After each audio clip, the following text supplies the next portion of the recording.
오늘은요, 지혜와 결혼하라. 뭐와 결혼하라고요? 예, 지혜와 결혼하라라는 제목으로 우리 같이 말씀을 나누고 있습니다. 저희가 이제 5월 그리고 6월 우리가 큐티 본문이 잠언입니다. 그래서 여러분 잠언 잘 묵상하고 계세요? 예, 그래서 여러분 꼭 우리 5월, 6월 잠언을 전체 41장, 31장을 이제 묵상하게 되는데요. 그래서 이제 이 성서 유니온 우리 편집자들이 그냥 이렇게 본문 정한 건 아니고 가정의 달을 맞이해서 그렇게 본문을 스케줄을 잡은 것 같아요. 잘 잡은 것 같아요.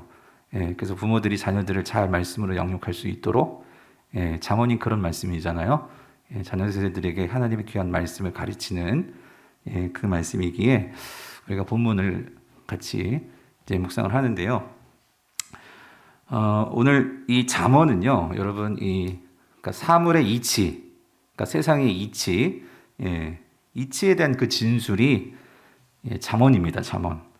그래서 영어에서는 이게 프라버브라고 해가지고 프라버브 하면 이게 격언 그런 뜻이거든요. 그래서 격언 뭐냐면 그러니까 이제 간결하게 이제 압축해서 어떤 우리가 흔히 말하는 세상의 지혜, 지식, 그런 교훈이 되는 가르침, 그것을 이렇게 짧은 문장으로 만든 것을 격언, 프라버브 혹은 잠언이라고 말을 하는데요. 사실 그 잠언은요, 이 성경 당시 이스라엘에만 잠언이 있는 게 아니고요. 그러니까 잠언이라는 것은 이 고대 근동 지방에 여러 나라들의 또 잠언이 있었어요. 이집트의 잠언도 있고, 뭐 수메르의 잠언도 있고, 뭐 그 아카드의 잠언도 있고 여러 잠언들이 있었어요.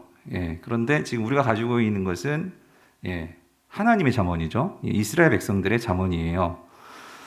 그래서 이 잠언이라고 하면 이건 히브리어로 마샬이거든요. 마샬. 그래서 이 마샬이라는 뜻은 비교하다, 대조하다, 무엇을 담다 이런 뜻을 가지고 있어요. 그래서 이 마샬, 특히 잠언은요, 뭔가를 이렇게 대조하고 비교하는 그런 형식의 그런 그 문장으로 되어 있어요. 그래서 성경의 잠언은 엄밀히 말하면 이렇게 짧은 경구나 꼭 그것만은 아니에요. 긴 이야기가 잠언일 수도 있어요.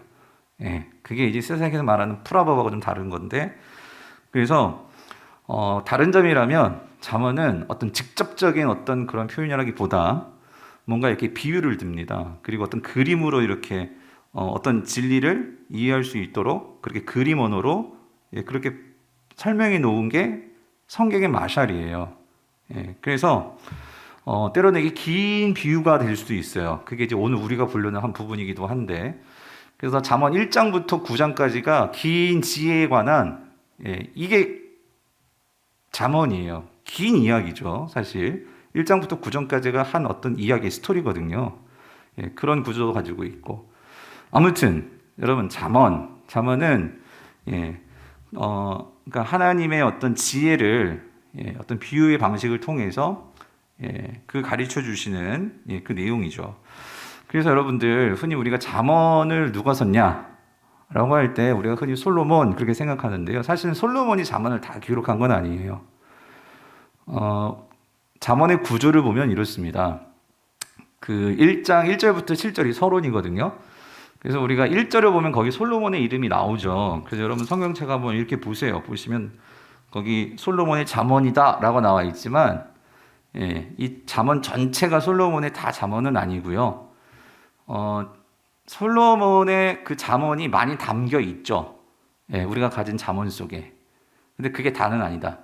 그래서 보시면은요. 그래서 1장 1절부터 7절은 전체 잠언의 어떤 핵심 주제가 담겨 있는 서론이라고 할 수 있고요.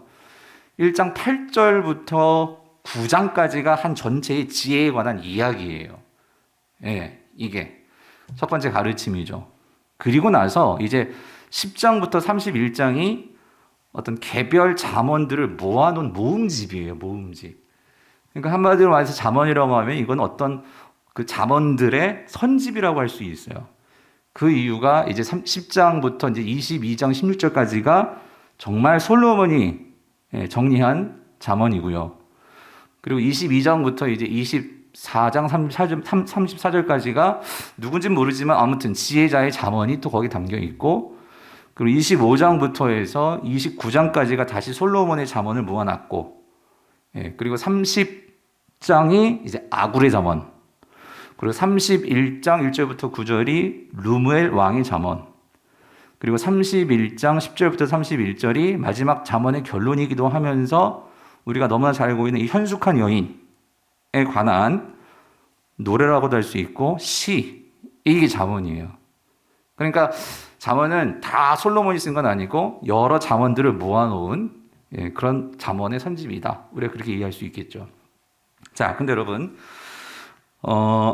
중요한 건 이거예요.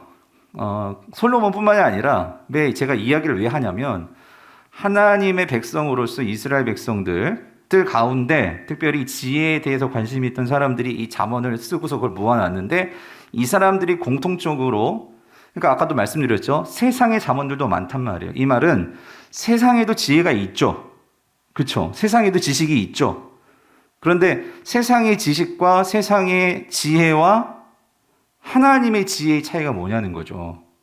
하나님의 백성들이 가지고 있는, 즉 선택받은 이스라엘 백성들이 이 세상을 살면서 그들이 깨닫게 된 참 지혜는 뭐냐는 거죠. 그래서 잠언의 주제가 이제 1장 1절부터 7절 그 가운데 나오는데, 자, 여러분, 잠언의 주제가 뭘까요? 그것은 뭐죠? 여호와를 경외함이 지혜라는 거죠. 그죠? 여호와를 경외함이요. 그래서 자, 여러분, 이 경외라는 단어, 이 경외라는 게 한자죠. 예, 우리 번역으로는. 그래서 경이라는 것은 이렇게 뭔가 이렇게 공경하는, 그죠? 어떤 이런 그런 의미가 경이죠. 그리고 경외라고 할 때 이 외는 어떤 두려워하는 어떤 그런 의미. 그래서 경외하면 뭔가를 이렇게 존경하고 두려워하는 거. 근데 이 번역을 잘 했어요. 히브리어 뜻도 이 경외라는 단어가 여기 잠언에서는 이르아라는 단어인데 이 단어 자체가 하나님을 존경하고 두려워하는 게 이르아의 경외예요. 경외. 그래서 여러분, 이 이르아라는 우리가 경험을 합니다. 어떤 이런 거 있잖아요. 여러분이 예를 들어서 제가 봤던 게 미국이었으니까 이 그랜드 캐년이라든가 뭐 이런 나야가라 폭포라든가 이런 걸 보면은요, 대자연 앞에 우리가 서면은요, 우리가 어떤 감정을 갖냐면 와 하면서 이게 놀라죠. 예? 대단하다 하면서 이렇게 어떤 그런 경탄. 그러니까 자연을 존경까지는 아니지만 어떤 그런 감정 말이죠. 와 대단하다, 놀랍다 이런 감정이 온단 말이에요. 그죠? 근데 우리가 어떤 그 거대한 막 폭포, 막 이런 큰 산 같은 거 보면은요, 거기 앞에서 또 그런 자연 앞에 나 혼자 이렇게 서 있다라고 생각하면 어떤 마음이 들까요? 두렵죠? 두렵습니다. 여러분이 막 이런 태풍이나 이런 자연의 큰 힘을 우리가 맞이하게 되면 두렵잖아요. 자, 여러분, 그 감정이에요. 그러니까 하나님이 이 자연 만물에 창조 주시고 그런 하나님의 숨결이 자연 속에 담겨 있잖아요. 그래서 우리가 그런 거대한 놀라움과 어떤 힘 앞에 딱 섰을 때, 하나님 앞에 섰을 때 우리가 처음으로 반응하는 것은 두려움. 그러면서 그 하나님에 대해서 은혜가 우리에게 올 때 하나님에 대한 놀라움, 감사, 이런 감정, 그게 경외란 말이죠. 경외. 자, 그랬을 때에 오늘 이 지혜자들이 잠언을 적으면서 하나님의 지혜가 뭐냐라고 말할 때 이들이 가졌던 가장 큰 지혜에 대한 반응이 뭐냐면 그게 경외라는 거죠. 경외. 그래서 잠언 1장 7절 뭐라고 얘기하죠? 자, 같이 읽어볼게요. 시작. 여호와를 경외하는 것이 지식의 근본이거늘 미련한 자는 지혜와 훈계를 멸시하느니라. 자, 그러면서 이제 잠언의 서론이 시작하면서, 그래서 그 첫 번째 지혜의 스토리가 9장까지라고 얘기했잖아요. 그래서 그 지혜의 스토리의 마지막 9장에서 결론적으로 또 뭐라고 말하냐면 9장 10절이란 말이에요. 뭐라고 얘기해요? 여호와를 경외하는 것이 지혜의 근본이요. 아까는 지식의 근본이라고 했는데 이번 지혜의 근본이라고 하죠. 같은 개념입니다. 거룩하신 자를 뭐하는 거? 아는 것이 명철이니라 라고 말하고 있어요. 자, 여기서 이제 경외는 우리가 알았고요. 하나님을 두려워하고 그리고 하나님을 존경하고 그렇게 사랑하는 그런 감정. 자, 근데 여기서 공통점이 뭐냐면은요. 그러니까 세상의 지혜도 있고 세상의 지식도 있어요. 근데 그것과 우리가 하나님을 믿는 사람으로서 하나님의 지혜와 하나님의 지식의 그 차이는 뭐냐면 여호와를 경외하는 것인데, 그런데 이게, 자, 여기서 중요한 단어 하나가 또 나와요. 지식과 지혜의 뭐래요? 근본이다 그랬어요. 근본. 여기 이 단어 아주 중요해요. 이 근본이라는 게 이게 레시트라는 단어거든요. 물론 위에 있는 근본하고 아래에 있는 분명히 좀 다르지만 의미는 똑같아요. 이 레시트, 테일라 이게 무슨 뜻이냐면 그러니까 처음이다 그 소리예요. 처음. 시작이다. 그러니까 다시 말하면 여호와를 경외하는 그것이 우리의 모든 삼라만사, 그러니까 우리의 모든 지식과 우리의 모든 지혜와 우리의 모든 삶의 첫 출발이 되어야 된다는 거예요. 그러니까 첫 시작이 되어야 된다는 거죠. 여러분, 우리가 단추를 이거 하나 끼더라도 만약에 순서를 잘못하면 다 풀고 새로 끼워야 되잖아요. 그러니까 모든 것에 있어 정말 중요한 건 첫 출발이죠. 첫 시작이죠. 내가 시작을 어떻게 시작하느냐가 결국은 모든 것에 있어서 사실 그게 정말 중요하죠. 우리 인생에서요, 이렇다는 거예요. 우리가 세상을 살다 보면은 여러 가지 일들을 만나게 되고 또 그런 일들을 잘 보면 어떤 패턴과 어떤 그런 유형들을 갖게 되는데 그런 유형들과 패턴들을 만나면서 우리는 삶을 살아가요. 그런데 그것들이 어떤 우리에게 문제가 될 수도 있고 그게 고난이 될 수도 있고 어떤 그것이 기쁨이 될 수도 있고 여러 가지 일들을 만나게 되는데 사실 그것이 어떤 내 삶에 좋은 영향도 끼치고 나쁜 영향도 끼칠 수 있어요. 그런데 우리가 그 속에서 그런 모든 것들을 만날 때 무엇을 생각해야 되냐면 지혜라는 것은 그 첫 시작이 하나님인 것을 분명히 우리가 알고 그것에서 시작을 할 때 모든 문제든지 아니면 그것이 어떤 기쁨이든지 그 시작이 분명하기 때문에 사실 인생은요 시작과 끝을 알 수 있다면 그게 가장 지혜로운 거겠죠. 그러므로 우리가 제일 중요한 이 시작을 알게 되면 그것을 통해서 당연히 끝도 알 수 있게 되는데 이런 모든 것의 첫 시작이 무엇이라는 거예요? 여호와를 경외하는 거. 그것이 우리 모든 인생의 가장 중요한 출발점이더라. 이게 지금 잠언이 말하고 있는 모든 지혜자들의 공통점이라는 거죠. 그래서 우리가 하나님을 두려워하지 않고요. 그리고 우리가 하나님께서 우리에게 주어주신 그런 규범, 즉 말씀, 이거를 만약에 우리가 배우려 하지 않는다면 이게 첫 출발인데 여기서부터 시작하지 않으면 인생은 지금 잘 나가는 것 같더라도 나중에 뭔가 꼬이거나 분명히 문제가 생기더라는 거예요. 이게 잠언이 주는 교훈이죠.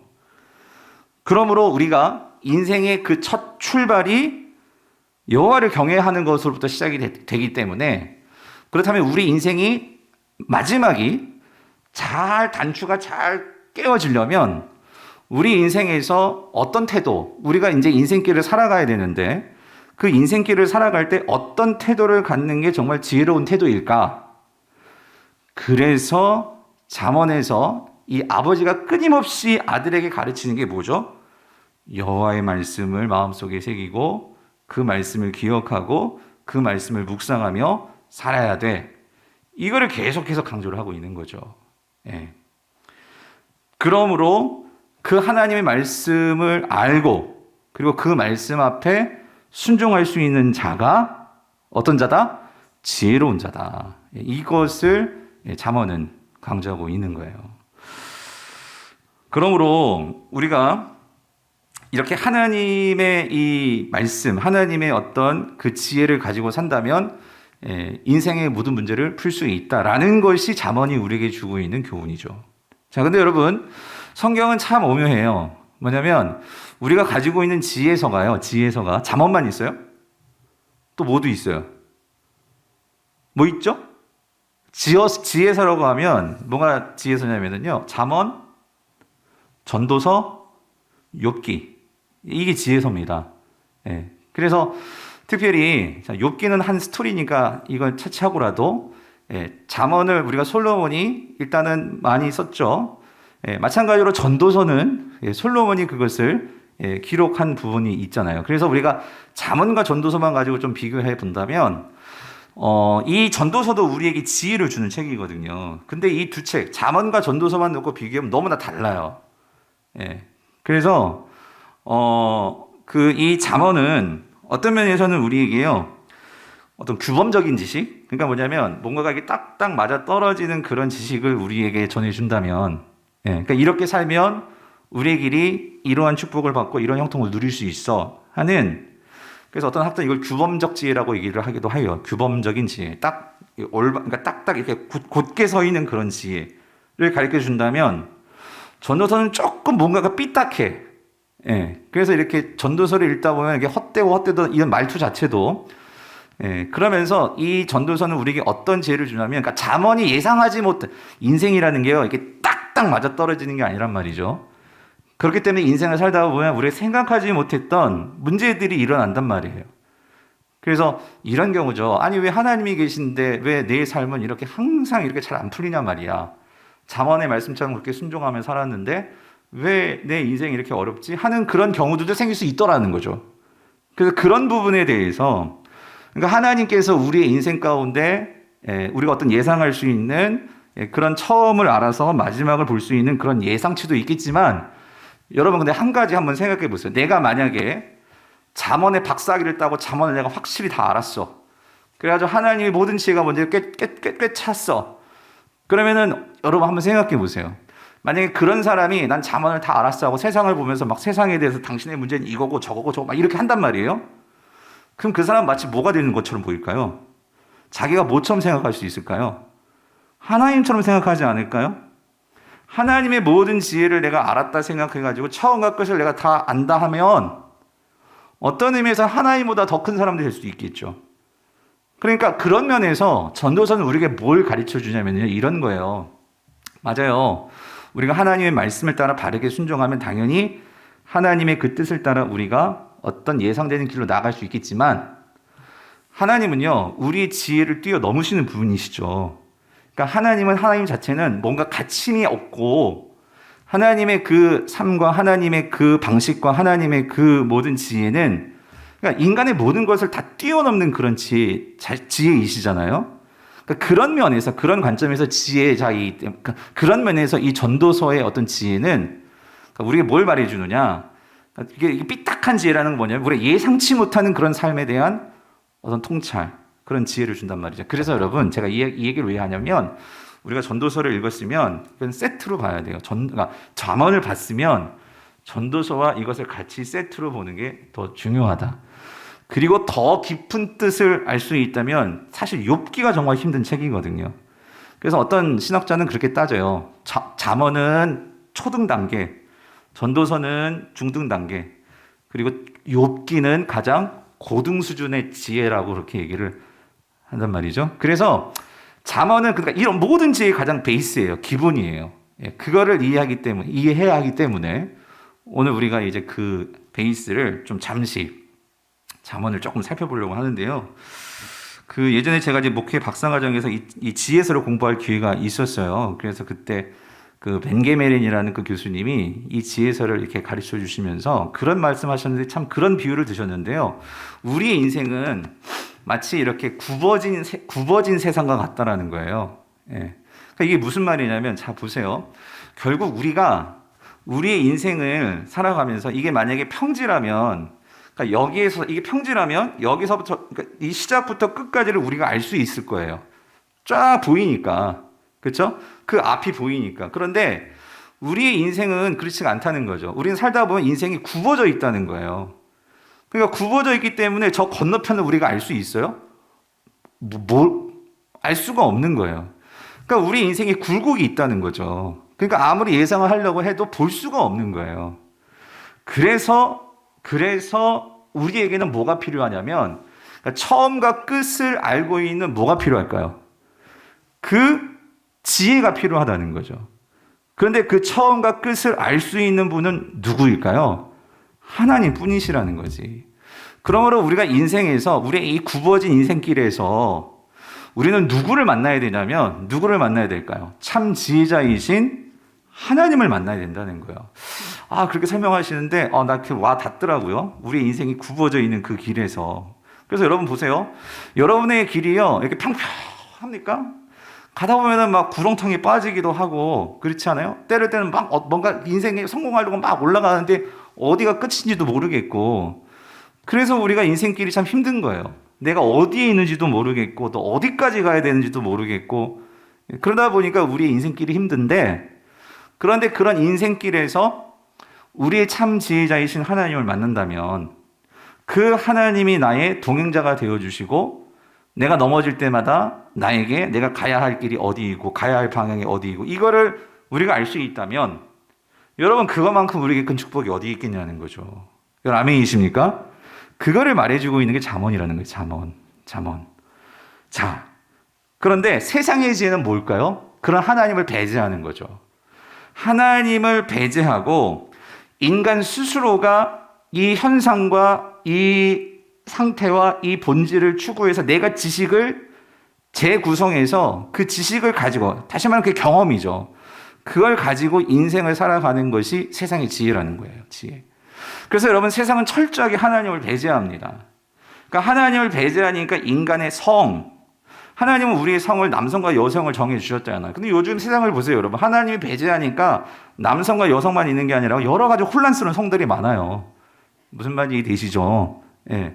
그런 문제며, 여러분, 하나님이 빠질 때에 인간은 여러 가지 것들이 사실 혼란스러운데 인간들은 저마다 그것들이 자신의 어떤 진리인 것처럼 말을 하면서요. 세상은 그렇게 하나님을 배제하고서 결국은 인간 스스로가 옳다고 말을 하면서 그 속에서 이 세상의 주인이 누구다? 나다라고 하면서 살아가는 방식들이 세상의 방식이라는 거죠. 여러분, 오늘 세상은 그렇게 우리 아이들을 교육하고 있고요. 이 세상은 그렇게 모든 세상의 이 미디어며 모든 지식이며 모든 매체들이 그렇게 하나님을 이제 배제하고 세상은 지금 그렇게 돌아가고 있어요. 그리고 어떤 면에서는 이미 모든 전 세계 유명한 대학과 모든 곳에서는요, 이제 하나님은 다 빠져나가고 인간의 어떤 경험치의 지식들이 가장 높은 고상한 그 위치를 차지하고 또 모든 사람들은 그런 대학, 그런 지식을 추구하고자 소위 말하는 뭐 좋은 대학, 좋은 그런 곳으로 들어가려고 그렇게 몸부림을 치고 있단 말이죠. 왜? 그렇게 돼야 사람들에게 인정을 받으니까. 그렇게 학벌이 있어야 세상에서 돈을 벌 수 있으니까. 그러면서 점점 누구는 빠져나가요? 하나님은 사라지고 있는 거죠. 그런 면에서 오늘 이 잠언은요, 시대는 우리와 다르지만 여러분 이스라엘을 그 중심으로 한 주변에 있는 더 힘이 있는 열강들은요, 이미 하나님을 인정하지 않죠. 이스라엘은 지금 여러분 보세요. 이 잠언이라는 이 지혜는요, 이 그 당시 고대 근동지방에서 이스라엘은 아주 작은 나라였어요. 보잘것없는 나라. 그런데 그 나라도 지금 지혜를 가지고, 하나님의 지혜를 가지고 이렇게 지혜의 문서를 만들어 놓았어요. 근데 아까 말씀드렸죠. 이 당시에 가장 사람들이, 지금 이 솔로몬뿐만이 아니라 르무엘 아불할 뿐만 아니라 이 당시에 세상 사람들이 동경하고 세상 사람들이 알고 싶어 했던 지혜는 이 히브리 지혜가 아니었어요. 아까 말씀드렸죠? 이집트의 지혜였고, 이 수메르의 지혜였고, 그런 세상의 제국을 만든 지혜들을 그들이 따라가려고 했었단 말이에요. 그런데 그것이 아니라 오늘 이 하나님의 그 나라인 이 이스라엘의 이 하나님을 경험한 이 지식, 하나님을 경험한 이 지혜자들은 그 세상과 다른 지혜가 우리에게 있다는 것을 우리에게 분명하게 선포하고 기록해주고 있는데 그게 잠언이란 말이에요. 그런 면에서 여러분, 우리가 잠언을 읽을 때 어떤 분들은 이 잠언 속에서, 맞아요, 잠언에는요 애들 키우는 법, 뭐 경영하는 법, 뭐 여러 가지 것들이 다 있어요. 맞아요. 근데 여기서 이렇게 말하는 이 잠언의 지혜의 그 가장 중요한 이 베이스가 그렇게 얄팍한 그냥 삶을 어떻게 더 이렇게 윤택하게 만드냐, 그 정도의 지혜가 아니라 도대체 이 잠언을 통해서 우리에게 또 우리 자녀들에게 도대체 뭘 정말로 가르쳐 주려고 하는지에 대한 그것을 우리가 명확하게 이해하지 않으면 그냥 잠언은요 너무나 쉽게 그냥 이렇게 읽고 그냥 한 좋은 뭐 이런 표현 하나 정도만 이렇게 기억하는 정도의 잠언으로 그치기가 너무 쉽다는 거예요. 그래서 그런 면에서 오늘 잠깐 금요기도에 제가 고민을 좀 했어요. 이걸 금요기도 때 이걸 해도 되나? 근데 지금 잠언을 묵상하고 있기 때문에 여러분들이 잠깐 맛보기라도 해드리고 싶어가지고 우리가 잠언을 어떻게 읽어야 될지, 그래서 그 부분을 좀 말씀을 같이 좀 나누려고 하는 거예요. 자, 그래서 일단 우리가 지금 3장, 4장까지 지금 묵상했으니까 여러분 1장부터 3장까지에서 가장 중요한 핵심은 뭐냐면요, 그 내용에 있어서 결국은 그러니까 여호와를 경외하는 것이 지식의 근본인데, 그렇기 때문에 너희들이 지혜를 찾으라는 거예요. 지혜를 찾으라. 세상 속에서 다른 지혜가 아니라 이 여호와를 경외하는 이 지혜를 찾으라. 그래서 어떤 심정으로 이 지혜를 찾아야 되느냐? 그게 잠언 2장 4절부터 6절이죠. 우리 같이 읽어볼게요. 시작. 은을 구하는 것 같이 그것을 구하며 감추어진 보배를 찾는 것 같이 그것을 찾으면 여호와 경외하기를 깨달으면 하나님을 알게 되리니 대저 여호와는 지혜를 주시며 지식과 명철을 그 입에서 내심이며요. 그러니까 여러분 무슨 말이냐면 여러분 지금 이 지혜자가 우리에게 권면하는 바는요 이거예요. 여러분 그러니까 여기서 은이라는 것은 쉽게 말하면 돈이죠. 돈.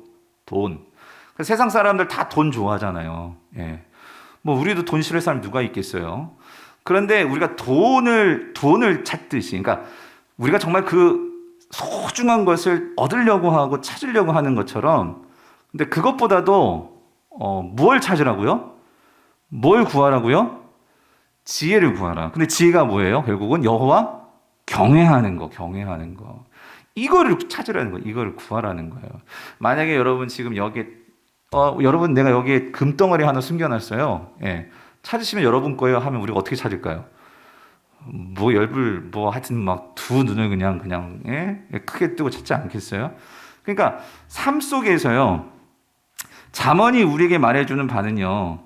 여호와를 경외하는 것은 결국 하나님 말씀에서 나오는데 그 하나님의 경외가 잠언은요 뭐라고 얘기하냐면 우리 모든 삶 곳곳에 있다는 거예요. 곳곳에. 무슨 말인지 이해되세요? 그래서 잠언이 우리에게 궁극적으로 추구하는 바는 뭐냐면요. 결국 이거예요. 삶 따로 우리 예배 따로 이런 것이 아니고요. 우리의 모든 삶 자체 속에서 누구를 경험해야 돼? 하나님을 경험해야 돼. 여호와를 경외하는 것을 애를 키우면서 돈을 벌면서 심지어 내 남편 밥 차려주면서 예? 초상집에 가서 뭐 한번 할 것 없이 우리 일상 속에서 그 하나님을 경외하는 것을 우리가 찾아야 된다는 거죠. 경험해야 된다는 거죠. 그게 있을 때 우리는 뭐예요? 그 하나님의 지혜를 깨닫고 그 명철을 깨달을 때 우리가 이 세상을 살아가는 삶의 모습이 달라지니까 그렇죠. 그래서 잠언 3장 14절도 이렇게 얘기하죠. 이는 자 보세요. 그렇게 찾으면 지혜를 얻는 것이 뭐래요? 은을 얻는 것보다 낫고 그 이익이 뭐보다 낫다? 정금보다 나음이라. 예, 그렇게 우리에게 말하고 있단 말이죠. 그래서 여러분 제가 오늘 여러분 오늘 제목이 뭐였어요? 설교 제목이 지혜와 결혼하라 그랬잖아요. 이게 그냥 나온 게 아니라 여러분 이렇습니다. 그래서 잠언에서는요. 우리 1장부터 뭐 특별히 9장까지도 그렇지만 마지막 장까지 보면 지혜를요. 여인으로 비유를 해요. 여인을. 그래서 아들에게 아버지가 뭐라고 말하냐면 너 결혼해야 되잖아. 결혼 정년기가 되었어요. 야, 너 어떤 여자하고 결혼할래? 그래서 아버지에게 대화를 나누는 거예요. 그래서 아버지가 그런 거지. 너 이렇게 막 저걸 절세게 미녀 막 이렇게 그런 예쁜 여자 뭐 이런 여자하고 결혼할 거냐? 누구야 그럴 거냐? 얘기를 하다가 이 아버지가 그러는 거예요. 누가 결혼해야 되냐면 그런 거 소용없고 지혜와 결혼해야 돼. 지혜와. 이거예요, 이거. 그래서 자, 우리가 잠언 2장부터 9장까지 보면은요. 이 지혜를요. 소위 말하는 음녀. 쉽게 생각하면 이렇게 음녀는 정말 세상으로 멋들어지고 막 그냥 얼굴 정말 막 미인이고 막 그러니까 세상이 부러워하는 어떤 그런 여인이 있는데 근데 문제는 뭐냐면 이 음녀는 뭐가 없어요. 그러니까 지혜가 없어요. 하나님을 경외함이 없단 말이에요. 예, 그런 여인이 있고 하나님을 경외할 줄 아는 그게 바로 지혜란 말이죠. 그런 여인이 있을 때 네 인생에서 누가 결혼해야 되냐면 누구와 결혼해야 된다? 지혜와 결혼해야 돼. 이게 이제 잠언의 가장 중요한. 근데 여러분, 내 인생을 정말 편하게 만들어줄 수 있고, 내 마음을 알아주고, 위로해줄 수 있고, 그런 여인이 좋겠어요. 아니면은, 그거 전혀 상관없이 그냥 외모만 그냥 번지르르한 뭐 그런 남편, 내 마음도 몰라주고, 돈만 많이 갖다 주면 되나? 예? 여러분, 여러분의 아들들이 딸이 어떤 사람을 그러면 좋겠어요. 그러니까 무슨 말인지 아시겠죠? 자, 그런 아버지가 그런 심정으로 말을 하는 거예요. 근데 2장을 보면 이런 대조가 있었죠. 그래서 지혜가 이렇게 나오죠. 지혜가 또 너를 뭐래요? 음녀에게서. 그리고 말로 호리는 누구? 이방 계집에게서 뭐한다? 구원하리니. 예. 그래서 여기서 이게 원어적으로 보면 지혜가요, 여성형 명사로 되어 있어요. 여성형 명사. 그리고 음녀는 당연히 음녀. 예, 이 여성이죠. 그래서 이 지혜와 음녀를 지금 대조하고 있단 말이에요. 대조. 그렇죠? 예, 그래서 음녀의 특징은 말로 이렇게 우리를 유혹한단 말이죠. 홀린다. 예. 특별히 이 음녀의 특징은 이방 계집이래요. 그래서 여기에는 어떤 의미가 담겨 있냐면, 제가 지난 새벽에도 말씀드렸지만, 이것은 이방 우상들의 의미가 있는 거예요. 여기서 뭘 상징하냐면 이게 우상이죠. 이방 계집이라는 것은 다시 말하면 이 세상의 지혜, 세상의 성공 방식, 그러한 세상의 우상들을 말하죠. 근데 지혜는 그게 아니라 하나님을 경외하는 거, 그걸 말하죠. 그래서 잠언 4장 7절 8절을 보면 이렇게 말해요. 지혜가 제일이니, 그죠? 뭘 얻으라? 지혜를 얻으라. 내가 얻은 모든 것을 가지고 명철을 얻을지니라.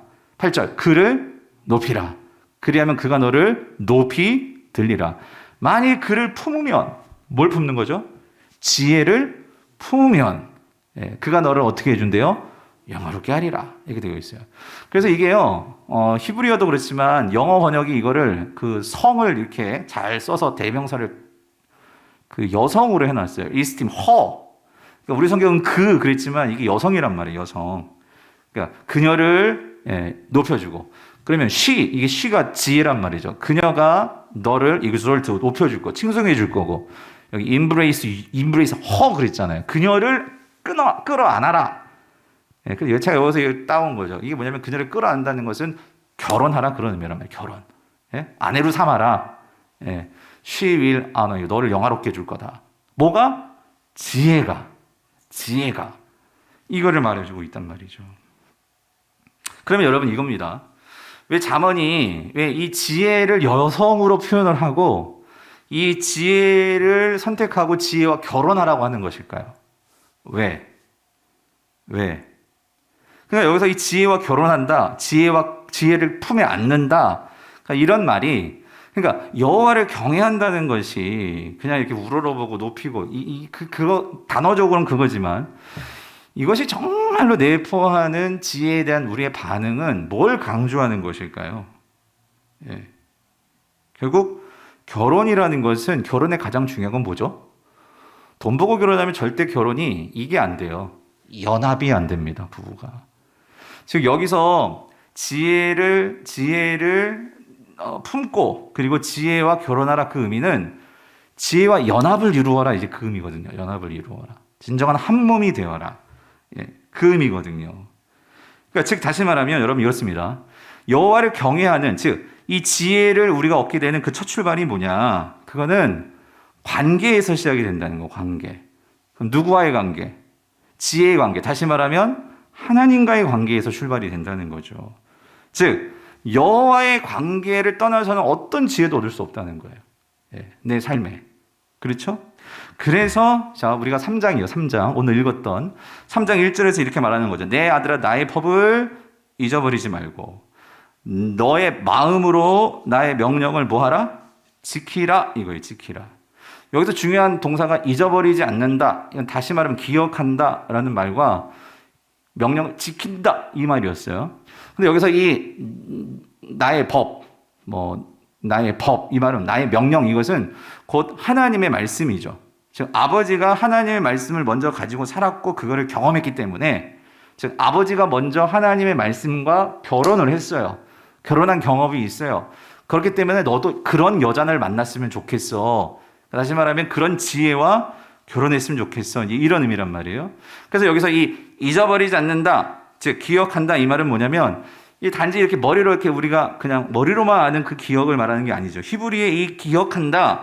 그래서 여러분 신명기를 보면은요, 기억하라, 나를 기억하라는 말이 숱하게 나와요. 하나님께서 나를 잊어버리지 말고 너희들이 나를 기억해야 돼. 광야에서 너희들을 입히고 먹이고 독수리 날개에 엎혀가지고 내가 너희들 구원한 거 잊어먹으면 안 돼.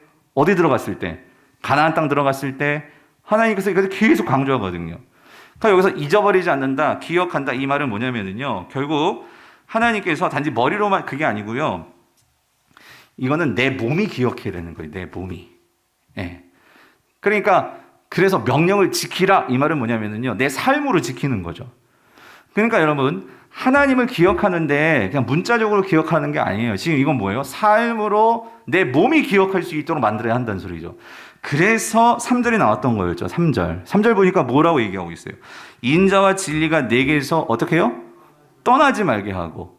그래서 네 몸이 기억하게 하기 위해서 하나님은 이렇게까지 얘기해요. 그것을, 그 지혜를 너 어디다 달아요? 내 목에 걸며. 왜? 걸어갈 때마다 이게 출렁출렁거리면 뭐가 보이겠어? 말씀이 보이겠죠. 예.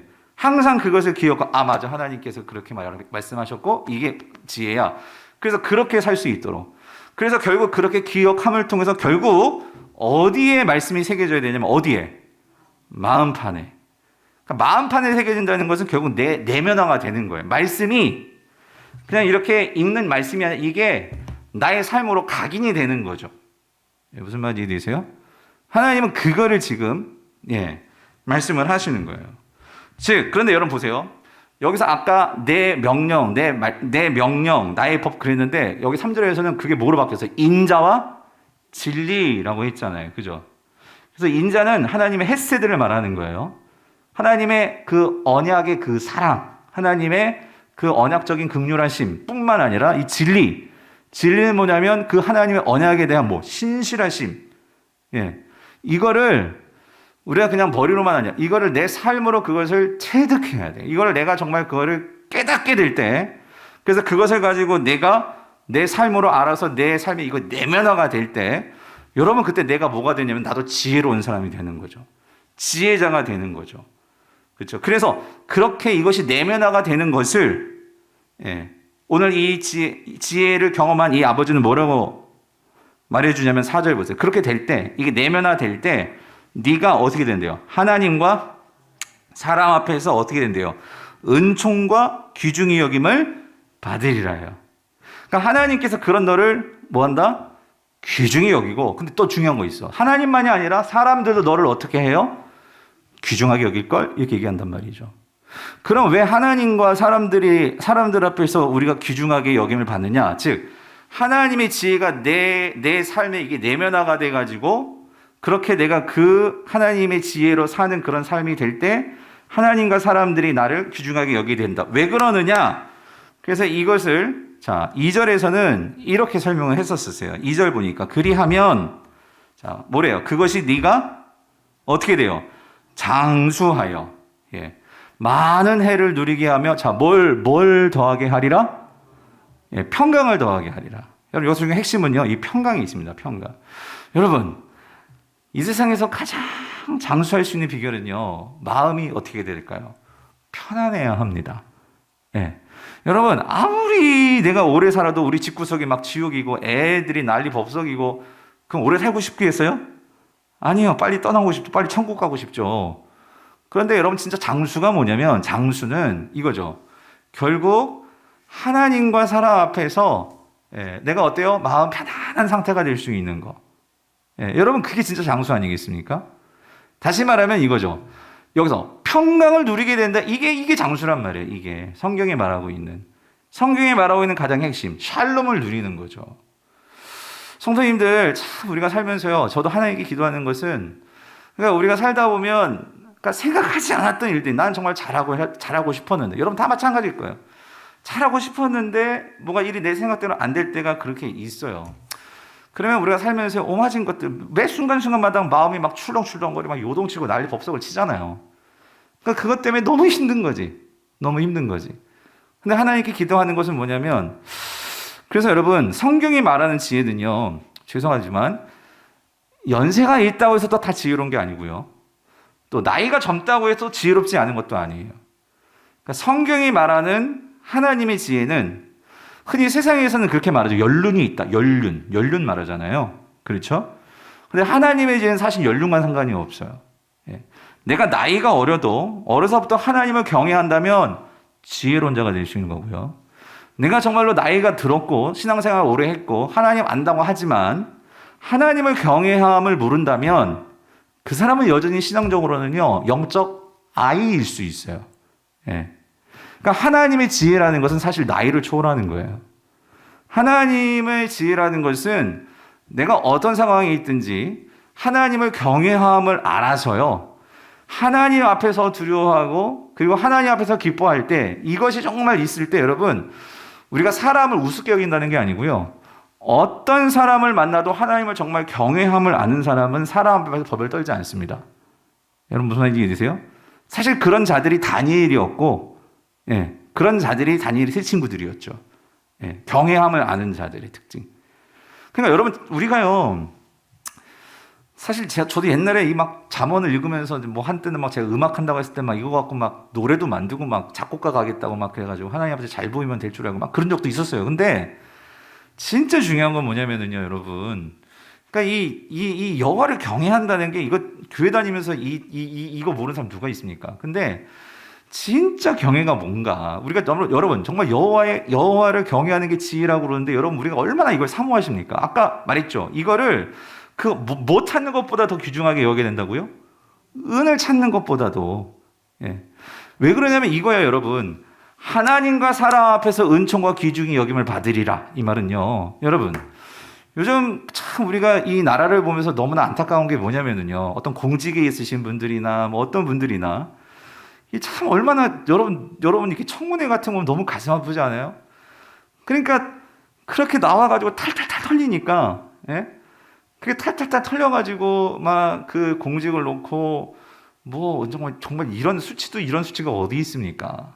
예. 그런데 알고 보면 그런 것들이 우리가 다 이 땅에서 좀 더 좀 잘 살아보려고 높아지려고 그렇게 애를 쓰다 보니까 때로는 불법도 행하고 때로는 그렇게 뭐 일들이 잘 안 돼가지고 그런데도 또 다시 높아지려고 그렇게 사람 앞에서 또 결국은 그렇게 당당하지 못하고 하는 이런 모든 것들이 왜 이런 일들이 이렇게 생기는 걸까? 모르겠습니다. 그래서 그분들이 정말 교회 다니신 분들인지 안 다니시는지 모르겠는데 정말 그 가운데 우리가 성도들이 이 세상을 살아갈 때요, 적어도 우리가 진짜 여호와를 경외함을 우리가 정말 추구하는 그런 성도, 그리고 우리 자녀들에게 이거를 정말 제대로만 가르칠 수 있다면 이 아이들이 정말 어떤 세상의 큰 어떤 그런 중직 앞에서 혹은 세상의 어떤 사람들 앞에서 드러날 때 어떤 수치도 드러나지 않고, 왜? 우리 성도들은 누구를 두려워하는 사람? 하나님을 두려워하는 사람이잖아요. 그리고 하나님 앞에서 그렇게 인정받기를 원하는 사람들이잖아요. 그러면 하나님 앞에서 은총과 귀중함을 여긴다면 당연히 사람 앞에서도 어떻게 될 수 있다는 거예요? 은총과 귀중의 여김을 어떻게 된다고요? 받으리라. 잠언은 그거를 우리에게 분명하게 말해주고 있다는 거죠. 예. 그런 면에서 우리가 정말 하나님 앞에서 우리가 어떤 모습으로 어떻게 살려고 정말 우리가 애를 쓰면서 정말 살아가고 있는가. 사람 앞에 정말 인정받으려고 하는 것만큼 우리가 진짜 얼마나 하나님 앞에서 우리가 인정받고 그 하나님을 높임받고 정말 하나님을 찬양하며 그렇게 하나님을 사랑하는 사람의 모습으로 살아가고 있는가. 그래서 자, 정리합니다.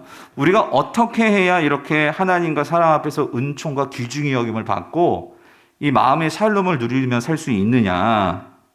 그게 뭐였어요? 아까 말하고 있었죠. 3절. 다시 한번 보세요. 3절 뭐라고요? 인자와 진리가, 자, 아까 뭐라고 그랬어요? 내게서 떠나지 말게 하고 그것을 어떻게 해요? 목에 매여서 내 뭐에 새겨라? 마음판에 새겨라. 여러분 이 말씀 이거요. 예. 이게 참 지혜를 구하는 방법이고 이것이 있을 때 우리 삶이 샬롬과 결국 사람들에게 존경을 받게 된다. 자, 그래서 여러분 이거를 우리에게 보여주시는 이 좋은 예가 뭐가 있을까? 여러분 그게 뭘까요? 크게 우리가 닮고자 하는 누구의 모습이냐? 예수 그리스도의 모습이더라는 거예요. 그래서 여러분, 자, 요한복음 1장 14절을 보세요. 요한복음 1장 14절에서 자, 이렇게 나와 있죠. 말씀이 뭐가 되어서? 육신이 되어서. 여러분 여기서 이 원리를 잘 보세요. 그러니까 예수님은 말씀 그 자체셨어요. 예. 이게 더 나아가면 좀 이따 보겠지만 예수님은 사실 지혜 그 자체이십니다. 그런데 그 지혜가 어떻게 됐다고요? 그러니까 그 말씀이 뭐가 되었어요? 육신이 되었다. 여러분 아까 말씀드렸죠. 그래서 제가 밑에 놓은 거예요. 인자와 진리가 내게서 떠나지 말게 하고 그것을 내 목에 매며 내 마음판에 새기라. 이 핵심이 뭐냐면 그것이 내 삶으로, 즉 인자와 진리가, 즉 하나님의 이 말씀이 내 삶으로 들어와서 내 내면화가 되고 내 삶으로 그것이 나타나는 거잖아요. 사실 이걸 엄밀히 말하면 이게 무슨 원리? 이게 성육신의 원리란 말이에요. 성육신의 원리. 예수 그리스도께서 말씀이 육신이 되어가지고 사실 예수님은 말씀이 걸어 다니신 거예요. 세상 속에서. 그죠? 그래서 말씀이 우리 가운데 어떻게 해요? 거하심에. 그렇죠? 그러니까 세상 속에 계셨단 말이에요. 그 말씀이. 그렇죠? 우리가 그의 영광을 보니 아버지 독생자의 영광이요. 여기 뭐와 뭐가 충만하더라?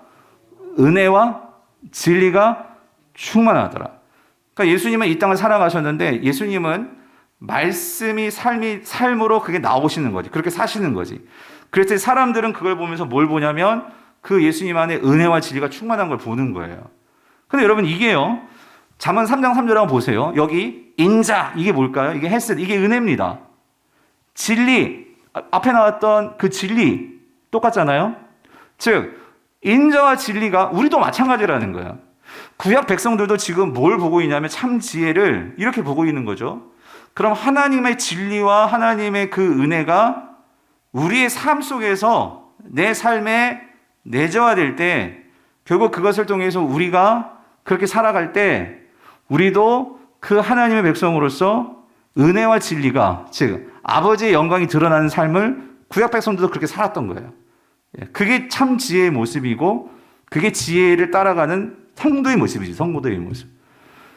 근데 이것의 그 원리가 실체 완전한 실체가 사실은 누구냐? 그게 누구예요? 예수 그리스도시라는 거죠. 그리스도.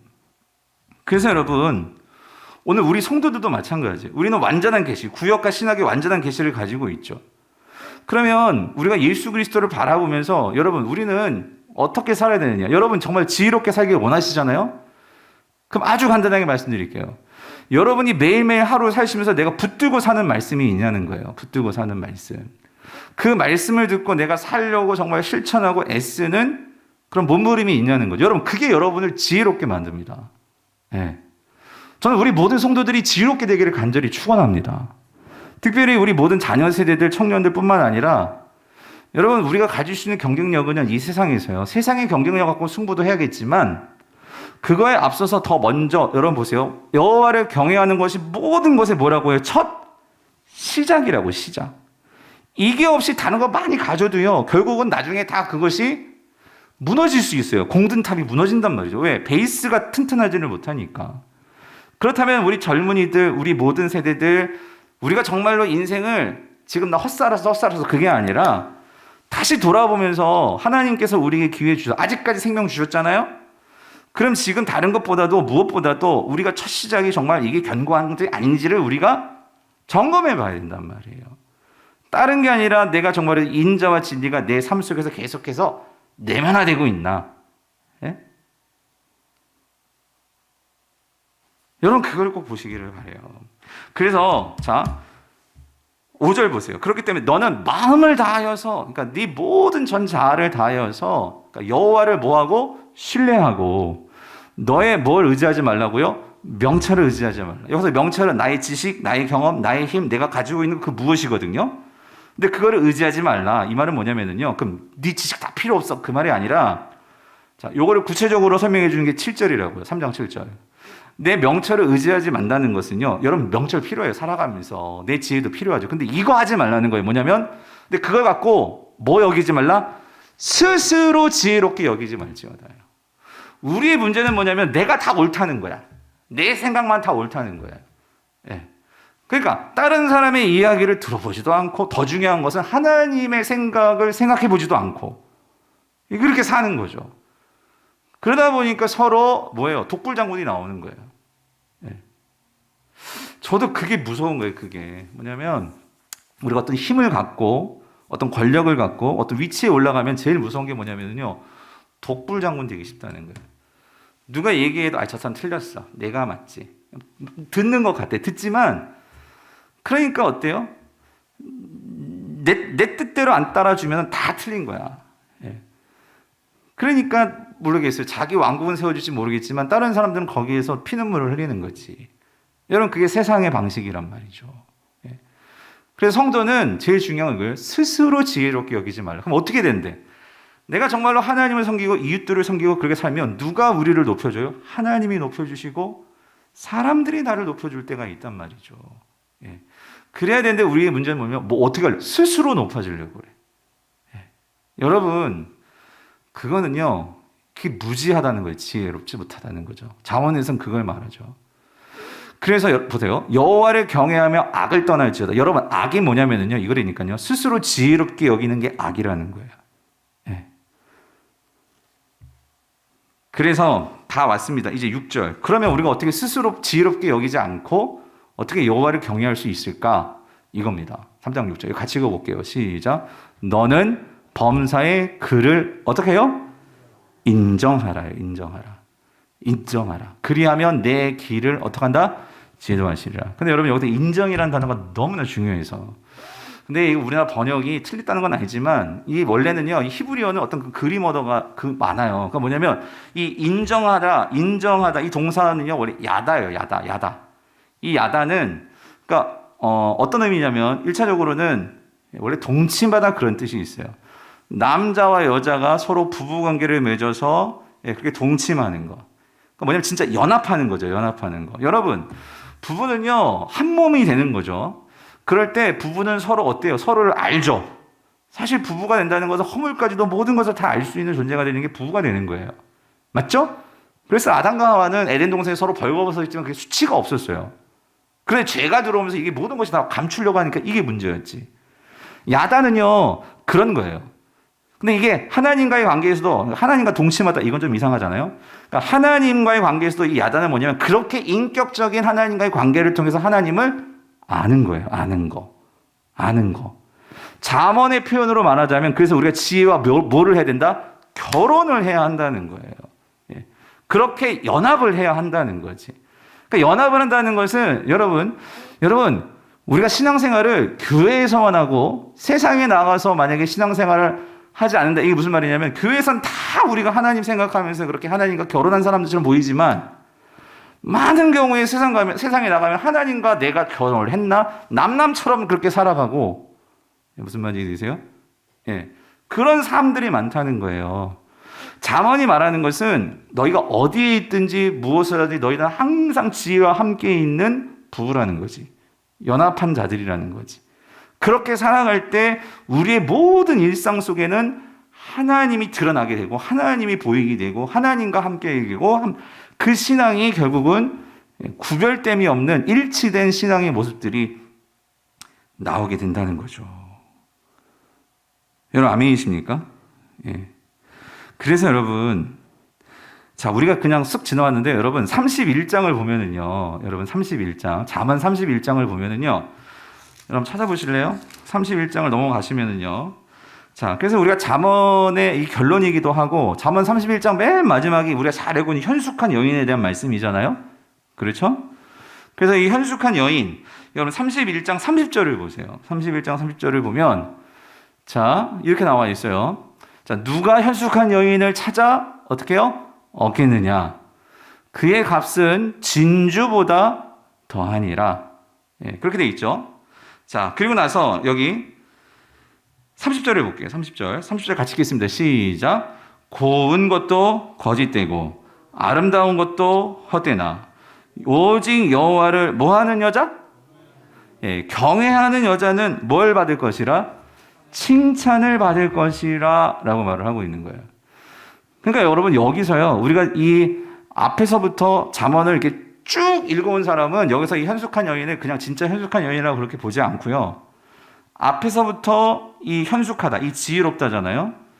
이 지혜로운 여인이 곧 뭐였어요? 그러니까 지금 다시 말하면, 여러분 앞에서 이 지혜를 뭐에다가 의인화했죠? 남자? 아니요, 여인이었잖아요, 여인. 그렇죠. 그러니까 지금 여기서 말하는, 오늘 30절 결론에서 말하는 오직 여호와를 경외하는 여자 그랬잖아요. 이 여자가 뭘까요? 이게 지혜라는 거예요. 지혜. 무슨 말인지 이해되세요? 그러니까 이 지혜가 결국은 뭐예요? 칭찬을 받을 만한 가장 중요한 것이다. 이제 이걸 얘기하고 있는 거죠. 이해되시죠? 근데 여러분, 여기서요, 이제 결론을 이렇게 내릴게요. 잠언이 만약에 이렇게 하고 끝난다면 사실 여호와를 경외한다는 게요, 사실 어려워요. 어떤 면에서는 도대체 어떻게 하는 게 진짜 여호와를 경외하는 것일까? 어려울 수 있는데, 그래서 여러분, 우리에게 왜 계시의 완성이 필요하냐면요, 여러분 이거 생각해 보셨어요? 그러니까 왜 지혜를 여인이라고 표현을 하는 걸까? 여러분. 예, 왜 성경은 왜 굳이 현숙한 여인이라고 표현을 하고 왜 그러는 걸까? 그래서 이 현숙한 여인과 결혼을 해야 된다는 이 비유를 잠언이 우리에게 말해주고 있잖아요. 이게 왜 그러는 걸까요? 결국 우리가 참 지혜를 어디로부터 얻을 수 있는 것일까요? 결국 우리가 여호와를 경외한다는 것은 결국 좀 더 구체적으로 우리의 실질적인 삶에서 우리가 생각해 본다면 결국 무엇을 의미하는 걸까요? 자, 그랬을 때, 자, 우리 마태복음을 볼게요. 마태복음. 우리 마태복음 7장을 보세요. 마태복음 7장. 이건 찾아보세요. 제가 안 적어왔어요. 중요해서. 여러분, 마태복음 7장 24절을 보세요. 자, 거기 보시면 예수님께서 산상수훈을 말씀하시고, 즉, 예수님의 지혜를 거기서 다 설파하신 거예요. 하시고 나서, 거기 7장 24절에서 이렇게 말씀하십니다. 그러므로, 이 결론이에요. 산상수훈의 결론. 그러므로 누구든지 나의 이 말을 뭐예요? 듣고, 그죠? 그러니까 예수님이 하신 모든 말씀이죠. 그 말을 듣고 이거를 행하는 자는 그 집을 반석 위에 지은 어떤 사람 같으니? 여기 나와 있잖아. 어떤 사람? 지혜로운 사람 같으니 비가 내리고 창수가 나고 바람이 불어 그 집에 부딪히되 무너지지 아니하나니 이는 그 주추를 반석 위에 놓은 까닭이요. 26절 읽어보세요. 나의 이 말을 듣고 어떻게 해요? 행하지 아니하는 자는 그 집을 어떻게 해요? 모래 위에 지은 어떤 사람? 어리석은 사람 같으니 비가 내리고 창수가 나고 바람이 불어 그 집에 부딪힘에 무너져 그 무너짐이 어때요? 심하냐. 여기서 지혜로운 사람, 모래 위에 지은 사람, 반석 위에 지은 사람으로 대조하고 있죠. 여러분 아까 잠언이요. 그 지혜의 여인과 음녀의 여인을 대조하고 있었죠. 그렇죠. 그래서 너희가 누구하고 결혼해야 된다고? 지혜와 결혼해야 된다고. 다시 말하면 집을 짓는 거지. 결혼이라는 것은 새로운 집을, 가정이라는 집을 짓는 거잖아요. 예. 우리의 삶에 정말 지혜로운, 결국 잠언이 우리에게 끌고 가는, 우리가 정말로 결혼해야 할 우리의 대상, 그 지혜는 누구라는 걸까요? 예수 그리스도시라는 거죠. 예. 그 예수 그리스도와 연합을 할 때, 그죠? 즉, 그 예수 그리스도를 우리가 따라 살 때, 그것이 우리 인생에 가장 뭐라는 거예요? 지혜로운 거라는 거지. 지혜로운 거지. 그래서 여러분, 교회는 예수 그리스도의 신부고요. 그렇죠? 예수 그리스도의 우리가 신랑이죠, 신랑. 그런 비유가 그냥 나오는 게 아니라, 이러한 구약에서 말하고 있는 참 지혜의 이 모습들이 그대로 신학으로 연결돼서 오늘 우리에게 말씀해 주고 있는 바가 된다는 거죠. 여러분, 아멘이십니까? 그래서 여러분, 이런 지혜이기 때문에 그 당시 많은 사람들이요, 이 예수님의 지혜에서 놀랬던 거죠. 예. 그러므로, 자, 오늘 우리 사랑하는 모든 성도님들, 바라기는 예수님께서 우리에게 말씀하신 바, 그래서 예수님께서 하신 말씀이 뭐였습니까? 서로 사랑하고, 그렇죠? 예수님께서 주신 그 계명이 너에게 새 계명을 주노니 너희가 서로 뭐 하래요? 사랑하라. 주님께서 주신 말씀이 있잖아요. 그러므로 오늘 우리가 그 주님의 말씀을 따라 정말 우리가 살아갈 때 여러분, 그게 우리가 정말로 지혜로워지는 길이고, 그것이 있을 때 이 교회뿐만 아니라 여러분의 삶이 결코 흔들리지 않고 하나님 앞에서나 사람 앞에서나 우리가 어떻게 해요? 존귀의 영을 받게 된다는 거죠. 바라기는 여러분의 모든 삶의 목표와 우리의 삶의 근원이 이 지혜에 있기를 바라고, 그 예수 그리스도를 잘 보시고 잘 따라가심으로 여러분 모든 삶에 참된 이 현숙한 여인을 통한 지혜를 통한 축복이 있게 되기를 간절히 축원합니다.